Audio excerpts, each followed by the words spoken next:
Je vous salue tous dans les noms puissants de notre Seigneur Jésus-Christ et je vous souhaite la bienvenue sur notre canal de l'Union scripturaire des évangélistes pour l'édification du christianisme mondial.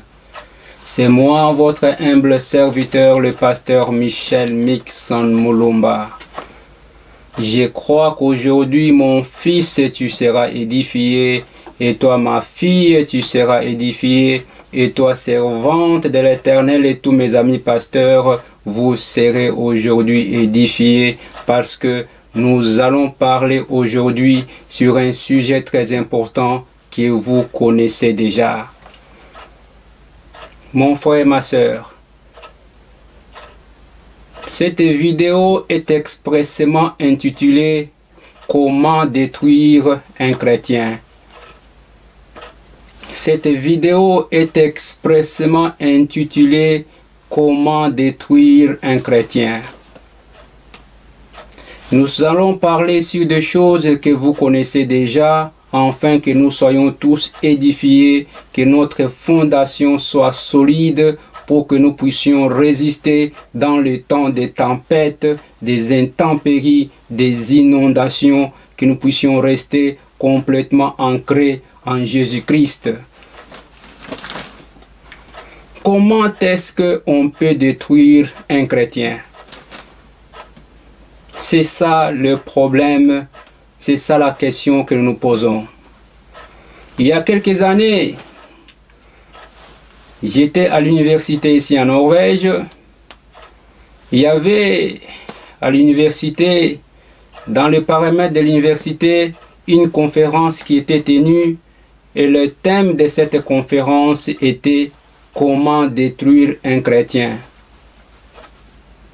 Le thème de la conférence était bien intitulé « Comment détruire un chrétien » et beaucoup de gens avaient afflué pour participer à cette conférence, pour lire, pour étudier, pour s'instruire sur la manière dont on peut détruire un chrétien.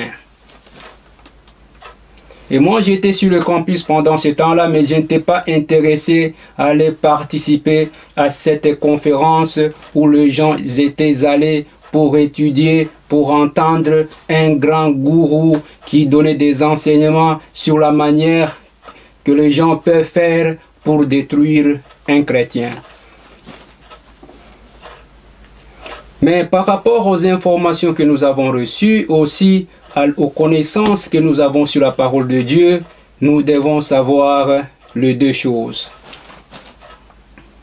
Comment est-ce qu'on peut détruire un chrétien? Quand déjà on se pose la question comment détruire un chrétien, c'est-à-dire que c'est possible qu'un chrétien soit détruit. C'est possible qu'un chrétien soit détruit par les forces maléfiques. Les forces maléfiques peuvent conspirer par-ci par-là pour détruire un chrétien. Mais comment est-ce qu'ils font pour détruire un chrétien? Nous allons lire dans les livres de la Genèse au chapitre 3, le verset 10. Je lis au nom de Jésus-Christ.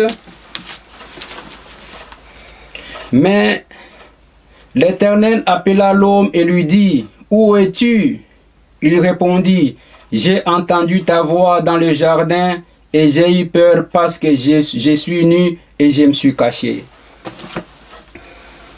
Ici, le Seigneur, notre Dieu, cherche l'homme. Et l'homme répond, il dit, « J'ai eu peur et je me suis caché parce que j'étais nu. » Donc, la première des choses qu'il faut savoir que pour détruire un chrétien, il faut réussir à lui faire peur. Si vous réussissez à faire peur à un chrétien, déjà vous pouvez le capturer. La peur, c'est une force qui se développe dans notre cœur si nous prêtons attention à la terreur. La peur est une force qui entre en nous si nous sommes terrorisés ou si nous sommes traumatisés. C'est pourquoi ce n'est pas très bien de faire peur aux petits-enfants. Et si vous faites peur aux petits-enfants, vous êtes en train de détruire leur homme intérieur, de détruire leur estime de soi. Ce n'est pas toujours bien de faire peur aux enfants.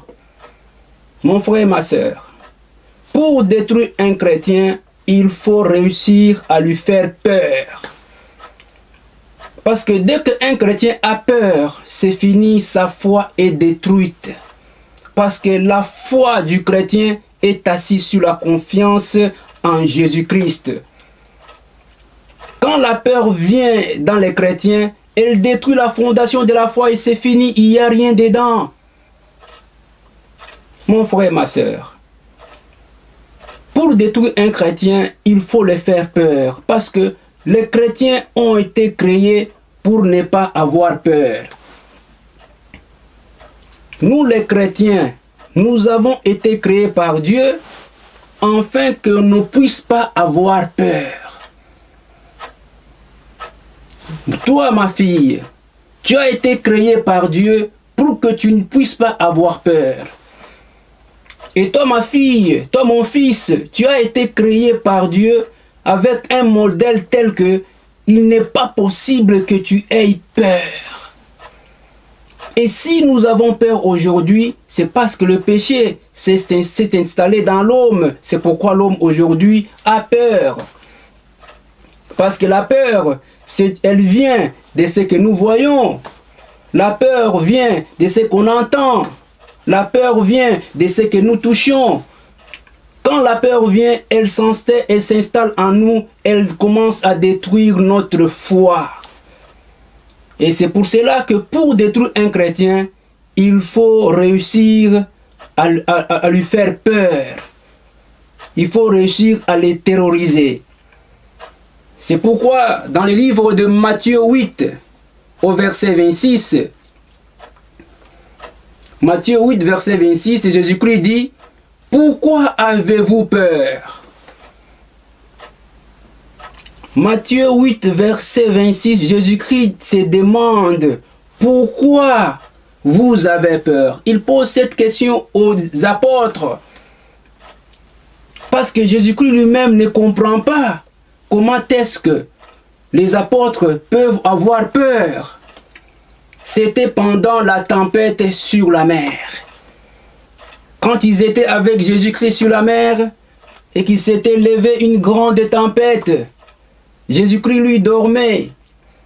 Les disciples avaient peur de la mort, avaient peur de noyer. Ils ont rêvé les seigneurs, ils ont dit: tu dors et ne vois-tu pas que nous mourrons, nous périssons? Et Jésus-Christ s'était réveillé.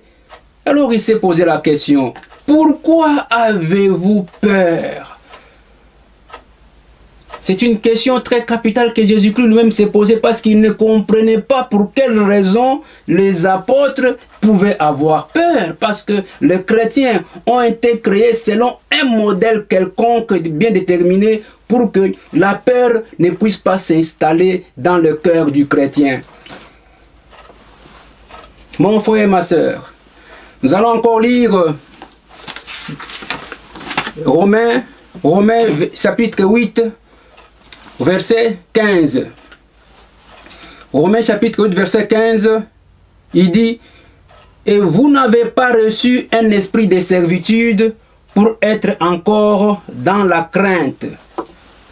Nous n'avons pas reçu un esprit de servitude pour être encore dans la peur. Ça, c'est Dieu qui nous a créés afin que nous ne soyons pas dans la peur.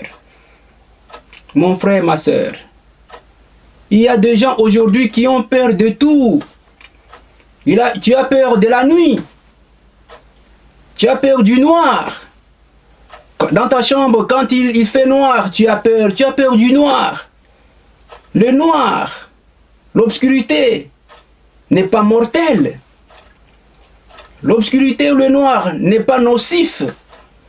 Parce que quand tu as éteint ta lampe ou ton ampoule, directement il doit faire noir dans ta chambre. Et ce n'est pas dangereux parce que c'est toi seul qui es là. Pourquoi tu dois avoir peur? La peur détruit la foi. Je connais des gens qui ont peur de tout. Tu as peur des insectes, tu as peur du lézard, tu as peur de presque tout. Et si tu as peur de toutes choses, sache que en toi, il n'y a pas encore l'esprit de Christ Jésus. Parce que si l'esprit de Christ Jésus s'installe en toi, alors la peur va aussi dissiper et laisser la place à Christ. Ma sœur, tu as peur de quoi? Mon frère, tu as toujours peur de quoi?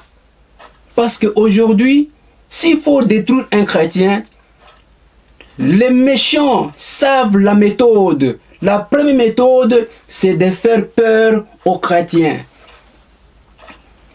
C'est pourquoi ce n'est pas bien vraiment de faire peur aux enfants. Quand déjà un enfant est petit, on le fait peur, on croit qu'il y a un fantôme là-bas, il y a quelqu'un méchant, il y a un démon là-bas. Déjà, quand vous faites peur aux enfants, vous êtes en train de détruire les enfants à partir de l'intérieur. Ils vont grandir avec cette peur permanente dans leurs esprits. Mon frère, ma soeur, j'ai pris aujourd'hui que la peur quitte ton esprit. Dans le nom puissant de Jésus, que la peur quitte ton esprit. Le deuxième point le plus important aussi, que ces gens-là avaient débattu, sur le point de comment détruire un chrétien. Le deuxième point, c'est que pour détruire un chrétien, il faut réussir à le mettre en colère. Donc il y a deux points extrêmes. Il y a la peur et la colère. Il y a le point A, c'est la peur. Le point B, c'est la colère. Ce sont les deux points extrêmes que, une fois maîtrisés par le méchant, ils vont détruire les chrétiens. Pour détruire un chrétien, il faut le mettre en colère. C'est-à-dire que la colère va te faire perdre la maîtrise de toi-même. La colère est une force qui entre en toi pour détruire la maîtrise de soi. Et c'est sous l'emprise de la colère, sous l'empressement, l'emportement de la colère que des gens ont commis des erreurs irréparables. C'est sous l'emprise de la colère que des gens aujourd'hui sont en train de payer chèrement leurs actions passées. Et tu demandes pourquoi c'est comme ça. Oh non, j'étais en colère, c'est pourquoi j'ai fait ceci. J'étais en colère, c'est pourquoi j'ai fait ceci. Et les méchants savent très bien que pour détruire un chrétien, il faut réussir à les mettre en colère. Et quand tu te mets en colère déjà, tu es disconnecté de la gloire de Dieu. Quand tu te mets en colère, tu es disconnecté complètement de la gloire de Dieu. La Bible déclare, dans le livre d'Éphésiens, je vais lire au livre d'Éphésiens, Éphésiens chapitre 4, verset 26. Il dit, « Si vous vous mettez en colère, ne péchez point, que le soleil ne se couche pas sur votre colère. » Éphésiens 4, verset 26, il dit, « Si vous vous mettez en colère, ne péchez point, et que le soleil ne se couche pas sur votre colère. » Ici, quel est le mécanisme de la colère? Donc, la colère, quand elle vient, elle fait que c'est vous-même qui vous mettez en colère. Donc, il n'y a personne qui vous met en colère. Donc, il y a seulement un bouton sur lequel on appuie et vous vous mettez en colère. On dit, si vous vous mettez en colère, ça dit que il y a possibilité que tu ne puisses pas te mettre en colère. Donc, la colère, c'est comme un fardeau permanent. Tu peux le porter ou tu ne peux pas le porter. La colère, c'est comme un fardeau qui est permanent. Tu peux décider de le prendre ou de ne pas le prendre. C'est pourquoi la Bible dit, si vous vous mettez en colère. Aussi, on ne dit pas que quelqu'un vous mettra en colère, mais c'est vous-même qui va vous mettre en disposition de vous enflammer dans la colère. C'est vous-même qui va vous mettre en position colérique. Et on dit, si vous vous mettez en colère, ne laissez pas le soleil se coucher sur votre colère. Mon frère et ma sœur, aujourd'hui nous sommes en train d'exhorter les chrétiens afin de nous édifier pour que nous sachions ces choses, parce que ce sont des choses que vous connaissez déjà. Pour détruire un chrétien, il faut lui faire peur. Et pour le détruire encore, il faut le mettre en colère. Parce que Dieu n'écoute pas la prière d'un chrétien qui a peur. Dieu n'écoute pas la prière d'un chrétien qui est en colère.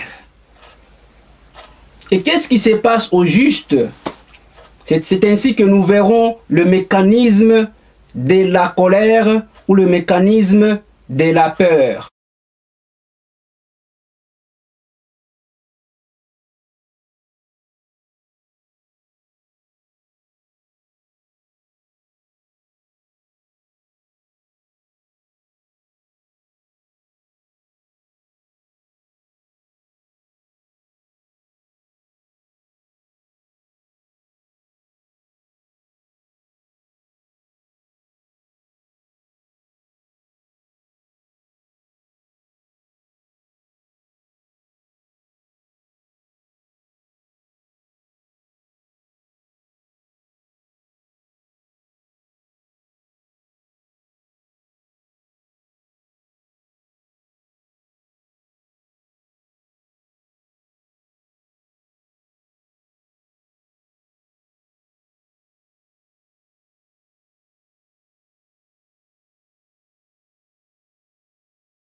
Mon frère, ma sœur, et toi, mon fils, et toi, servant de l'Éternel, celui qui te fait peur veut détruire ta foi.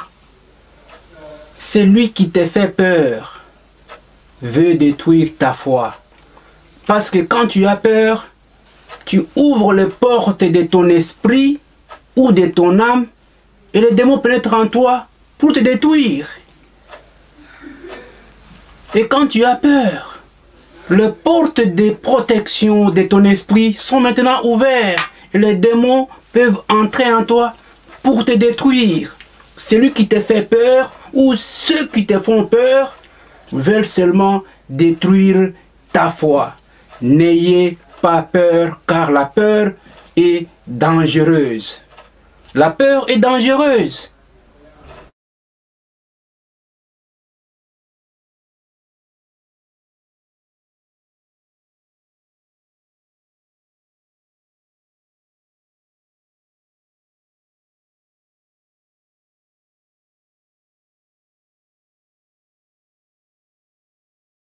Cette illustration que vous venez de voir, vous avez vu une situation où la personne a peur et une autre situation où la personne est en colère. Il y a deux situations que vous avez vues dans cette vidéo comme enseignement illustratif. Mais qu'est-ce qui se passe au juste? Quand tu as peur, du moment que tu développes la peur en toi, les portes de ton esprit s'ouvrent et les démons entrent en toi parce que tu as peur. La peur, c'est une force qui ouvre les portes de l'esprit de l'homme et qui permet aux démons d'entrer en lui. C'est ça la définition de la peur. La peur, c'est une force satanique qui vient pour forcer la porte de l'esprit de l'homme, et quand la porte s'ouvre, les démons entrent parce que tu as peur. Mon frère et ma sœur, qu'est-ce que la colère? C'est aussi une force satanique qui vient dans l'homme, qui force la porte de l'esprit de l'homme qui s'ouvre quand tu es en colère. Donc il y a deux situations ici qui sont extrêmement importantes. Quand tu as peur, cette situation de la peur où tu es en train de trembler, tu as peur, tu as vu un lion, tu as vu un lézard, tu as vu un militaire. Pendant le temps que tu as peur, déjà les portes de ton esprit, de ton âme s'ouvrent et les démons pénètrent en toi parce que ton esprit n'est pas armé. Mon frère, ma soeur, quand tu t'emportes de la colère, tu fais grrrr, tu t'emportes de la colère, directement les portes de ton esprit s'ouvrent et les démons entrent en toi et ils commencent à te détruire de l'intérieur. Comment détruire un chrétien? C'est en le faisant peur et en le poussant de se mettre en colère. Parce que quand tu te mets en colère, directement les portes s'ouvrent et les démons méchants, les méchants, c'était des démons, entrent en toi et ils font beaucoup de gaffes. Et c'est pourquoi vous avez toujours constaté que d'autres gens ont tué certaines personnes sous l'emprise de la colère. D'autres gens ont commis des crimes abominables sous l'emprise de la colère. C'est parce que pendant la colère, toutes les portes sont ouvertes et les démons de l'enfer vont entrer en toi et commencer à initier la destruction, le vol et la méchanceté. Parce que toi, tu as été en colère. Mon frère, ma soeur, nous devons prier à ce que Dieu nous délivre de ces deux esprits extrêmes. Que Dieu nous délivre de la peur dans le nom puissant de Jésus-Christ. Que le Seigneur nous délivre de la colère dans le nom puissant de Jésus-Christ. Parce que Dieu ne nous a pas créés selon un modèle quelconque, afin que nous puissions vivre dans la peur ou dans la colère. Ça peut arriver que nous ayons peur. Ça peut arriver que nous soyons en colère. Mais débarrassons-nous du fardeau de la peur et du fardeau de la colère dans le nom puissant de Jésus-Christ. Mon frère et ma soeur, je crois que cette parole t'a fortifié aujourd'hui. Je crois qu'aujourd'hui tu es maintenant éclairé. Tu connais ces choses. Comment détruire un chrétien? C'est en le faisant peur et en le mettant en colère. Finalement, qu'est-ce que la peur et qu'est-ce que la colère? La peur, c'est le premier point. Quand la peur se développe, elle devient la colère. Une personne qui est traumatisée par la peur pendant longtemps, elle a peur pendant longtemps, elle finira par devenir colérique. Parce que la colère, c'est la métamorphose de la peur. La colère que tu as, ce n'est que l'expression de la peur. N'avez-vous jamais vu des animaux qui sont très méchants? C'est parce qu'ils ont peur. Quand tu vois un homme méchant, colérique, c'est parce que sa peur s'est transformée, elle s'est métamorphosée en la colère. Si vous voyez, même dans la nature, un animal comme un lion, il est très méchant. Cette méchanceté, cette colère des lions, ce n'est que l'expression de la peur. Une personne qui a été traumatisée par la peur, finira finalement à marcher lentement vers les extrêmes de la colère. Mon frère, ma soeur, nous prions que l'esprit de la colère nous quitte au nom de Jésus-Christ, que l'esprit de la peur nous quitte au nom de Jésus-Christ. Mon frère, ma soeur, dans tout ce que nous disons ici, est-ce que tu te retrouves quelque part? Si tu te retrouves dans la peur, tu dois demander à ce que le Seigneur te délivre. Si tu te retrouves dans la colère, il faudrait que tu puisses demander à Dieu de te délivrer de l'esprit de la colère, parce que la peur et la colère sont les deux forces qui détruisent la foi d'un chrétien. La peur et la colère sont les deux forces qui ouvrent les portes de l'esprit pour faire entrer les démons dans notre vie. Mon frère, ma soeur, j'ai prie aujourd'hui que le Seigneur nous délivre de la peur et de la colère dans le nom puissant de Jésus-Christ.